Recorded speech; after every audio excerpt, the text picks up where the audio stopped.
காணாமல் போனோர் தொடர்பில் முறையான நடவடிக்கைகள் அரசால் மேற்கொள்ளப்படும் அமைச்சர் சந்திரசேகர் தெரிவிப்பு என்பதான செய்தியாக இது அமையப்பெறுகிறது.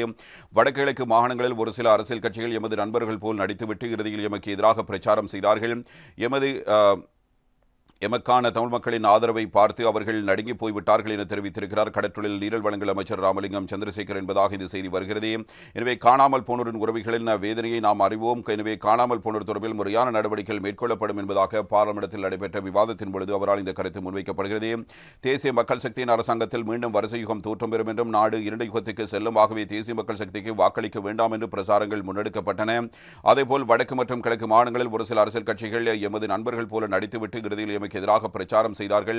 அனைத்து விமர்சனங்கள் மற்றும் குற்றச்சாட்டுகளை புறக்கணித்துவிட்டு வடக்கு உட்பட ஒட்டுமொத்த மாகாண மக்களும் தேசிய மக்கள் சக்திக்கு பலமான ஆணையை வழங்கியிருக்கிறார்கள். குறிப்பாக யாழ் மாவட்ட மக்கள் முழுமையான ஆதரவு வழங்கியிருக்கிறார்கள். மக்களின் நம்பிக்கையை உறுதிப்படுத்தியதன் விளைவாகவே மக்கள் எமக்கு ஆதரவளித்தார்கள். தமிழ் மக்களின் ஆதரவை பார்த்து தமிழக கட்சிகள் நடுங்கிவிட்டன.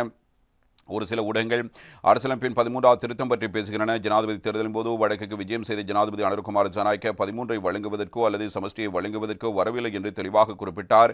தமிழர்களுடன் வெறும் கொடுக்கல் வாங்கல்கள் தேவையல்ல என்றும் குறிப்பிட்டார். தமிழ் மற்றும் முஸ்லிம் மக்களுடன் விளையாடும் அவசியம் எமக்கு இல்லை. தமிழ் மக்களின் பிரத்யேக கொடுக்கல் வாங்கல் உள்ளது. இனவாதம் இனியும் வேண்டாம் என ஜனாதிபதி குறிப்பிட்டார் என்பதாகவே அமைச்சர் சந்திரசேகரனால் இவ்வாறு தெரிவிக்கப்பட்டிருக்கிறது.